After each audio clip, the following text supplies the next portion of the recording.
All right, everyone, welcome back into another NBA DFS video. My name's Eric Polzin. Going to be covering this Wednesday 10-game slate. Obviously, a pretty massive slate, and that's going to mean that we're going to get some value. And as it sits right now, we have a lot of if-then statements, really, on the value front, meaning that there are some players that are currently questionable that I kind of expect to sit, which would then open up some really great value on this slate. So it should be an easy slate to make some great lineups. We just need to wait for that news to come through. But I will say, at the same time, this is a very frustrating slate, just the way that DraftKings, I guess, progressively priced some things due to some of the news that was out there. Like the Golden State Warriors, they priced them up, with Klay Thompson most likely sitting on the back end of a back-to-back. Andrew Wiggins going to be out. They priced some of those players up, and you'll see that kind of across the board today. So that's the unfortunate side of it, but at the same time, that's going to make the lineup process more crucial. Okay, so I'm excited to get into it. Just a reminder, if you guys enjoy the coverage, make sure to give a like and subscribe as well. All right, let's get into the injury. So as we can see, there's a long list of players that are injured or out or are questionable. Okay, it's crazy actually how many players that we have. Okay, so I'm just going to go through it kind of team by team and break it down that way. So looking at Minnesota, you got Russell, who is currently questionable. I kind of expect him to sit, and then we still have Towns out. Okay, so what does that mean? That means that someone like Jalen Noel would almost, I don't want to say a lock, but would almost be a lock. His usage rate with those two off the court is 30%. That is crazy. Okay, and his DK point total per 36 is going to be 43, where that's actually fantasy points. I always say that. It's fantasy points. Okay, I've been going by that average of FanDuel and Draft. Okay, it would just be tough to avoid him. Okay. And if he can get 30 minutes, obviously the per 36, you're hoping that he gets 36. But if he can just get 30 minutes, that would be huge. And he is the one that does have the most minutes with those two off the court. From there, actually, Naz Reid could be someone that's potentially in play as well. 22% usage rate, and his DK per 36 is going to be 41. And once again, fantasy points, it's going to be 41. The thing with him is he's not going to get 36 minutes. If you're playing him, you're hoping that he gets maybe 24. And let's actually see what the model has him projected to get today. 22. Okay, so we would take that for sure. Okay, should be a strong price point play if Russell's out. Let me make that clear. And then, yes, Anthony Edwards would be a very interesting play as well. Has a high usage rate with those two off the court, 33.7%.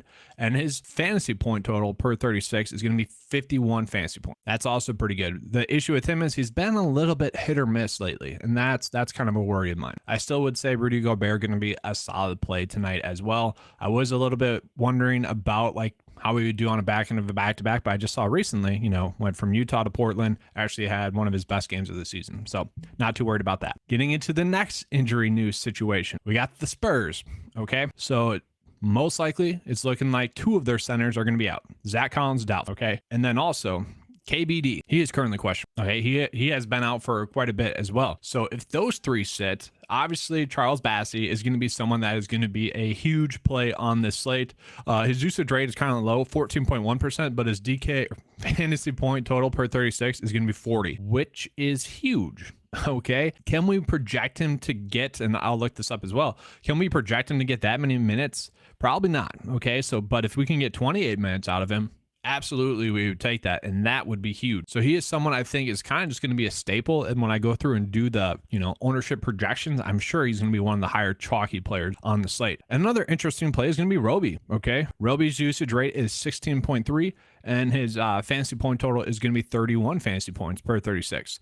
And I bring him up because he gets the second most minutes with those two off the court, with the two centers off the court. And then if you add in KBD, then also he'd be someone that does benefit more as well that way. So he could be a sneaky good value play. From there, we have some decent plays on Chicago as well. So Caruso could sit. Okay, this changed. He's probable now. IO is still questionable. Okay, so let's just say Caruso does sit. Kobe White would be a decent play.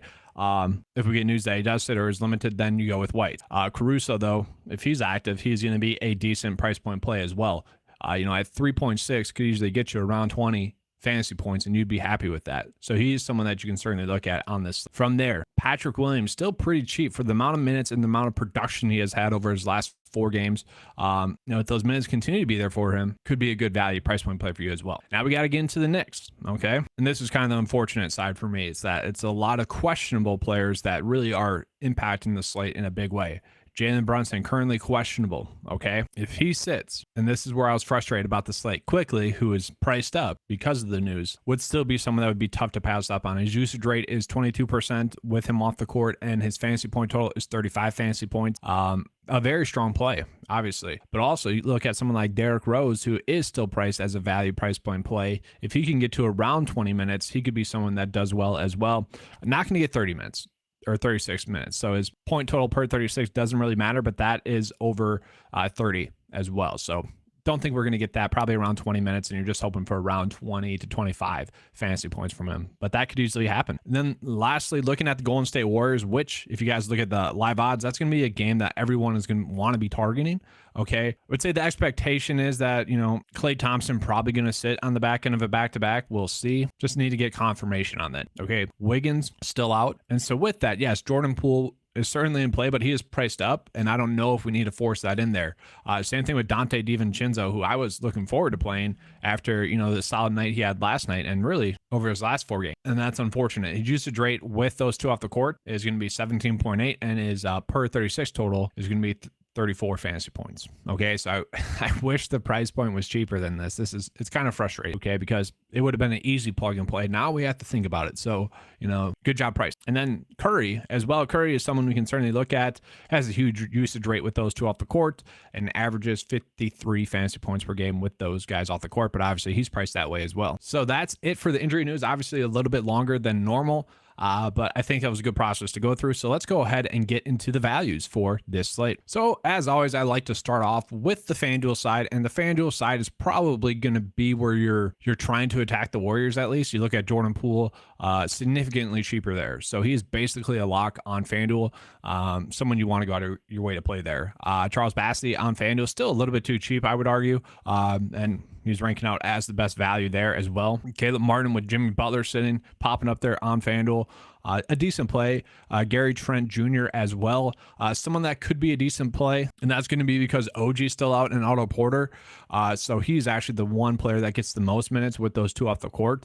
And you're not hoping for a lot, but it should be around 30 fantasy points. It is really the play there. And there's not any significantly eye-popping value, especially on FanDuel, except for maybe Jordan Poole and Bass. On DraftKings, going to be kind of the same. Charles Bassey and then Alex Caruso popping up there. I don't know Jaden McDaniels. I don't know how I feel about that. He's always kind of popping up here. If you want to play him, certainly you can do it. I'm not going to talk you out of it, but I don't want to go that approach. Bogdanovich popping up there once again. I think he's going to be someone that we play. Hopefully some people are forgetting about him as a play because he was someone that obviously 2 straight games of over 40 fantasy points. You love that. Yeah, I think he's going to be someone that we're going out of our way to play as well.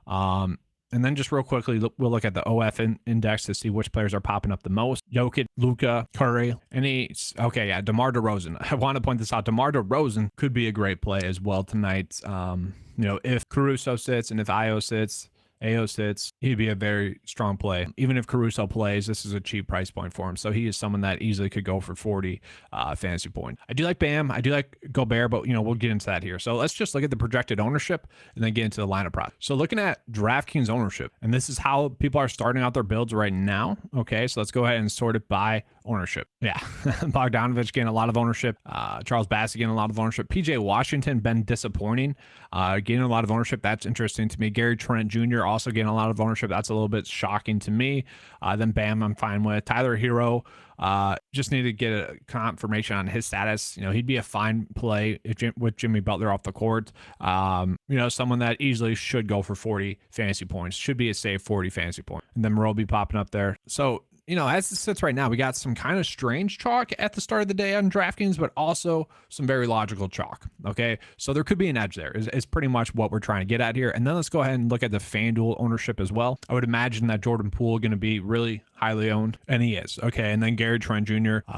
I'm fine with that. Draymond, I don't know about that. That's strange. And yes, I think just because Charles Bassey is going to be a lot higher price on FanDuel, people are worried about that. But if the minutes are there, it's the correct play. Bogdanovich a little bit lower owned as well. That's interesting to me. Let's see. Yep. Okay. Let's look at Noel. I'm just kind of curious about him. What's his ownership looking like? Are people expecting? Yeah. Okay. People are expecting Edwards to play. So if he says that Noel's ownership would definitely spike. All right. Let's get into the lineup process. You guys kind of already have a good idea, I think, of what it's going to be like today. And I got to say, how frustrating was yesterday, guys? DeAndre Ayton and also Campaign. I think they combined for like 22 minutes because they both got injured, and I think it was the first quarter, definitely the first half. That was sad. That was sad. But also they were the correct plays, and they're pretty high owned. So in cash, if you guys were playing that or single entry stuff, it didn't probably hurt you as much as it typically would. It was kind of crazy. Obviously it hurt, but that's NBA DFS. All right, so once again, I'm just going to go ahead and put in the players that I think are going to be great starting points. Okay, so probably a small forward for Bogdanovich. Alex Caruso, going to put him at the point guard spot or shooting guard spot. We'll go ahead and put him in the shooting guard spot. And I do like Noel as a point guard play as well. Even if Russell plays, he's still not terrible. Still could easily get to 25 fantasy points. Wouldn't be too shocking to see that happen. I'm going to go with Roby as well at the power forward spot. And then guard-wise, just looking at it, overall, you can easily pay for Luka, I think, on the slate, and you will be able to, okay? And you could easily go Jokic as well. The question is, I don't know if we need to go Jokic. That's the biggest question, but you still have a lot of salary left over, okay? That's kind of my biggest issue on the slate is that there's too much salary left over. So guard-wise, Luka, you can certainly play.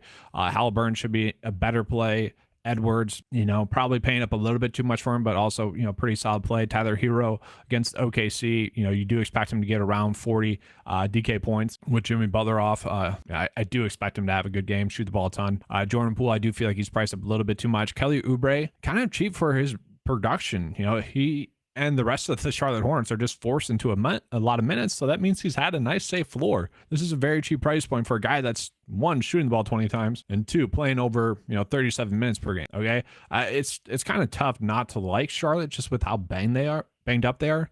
Not to like their starters.